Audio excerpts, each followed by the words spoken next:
adınızı hamı pise çəkir. Və ayıbınıza gəlmir, utanmırsınız. Yoldaş Əliyev. Əşi utanmırsın, nə yoldaş Əliyev?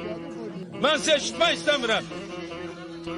İnsafınız yox, namusunuz yox, qeyrətiniz yox. Füzuli necə hakim görməmişik, Cəbrayıl necə hakim görməmişik.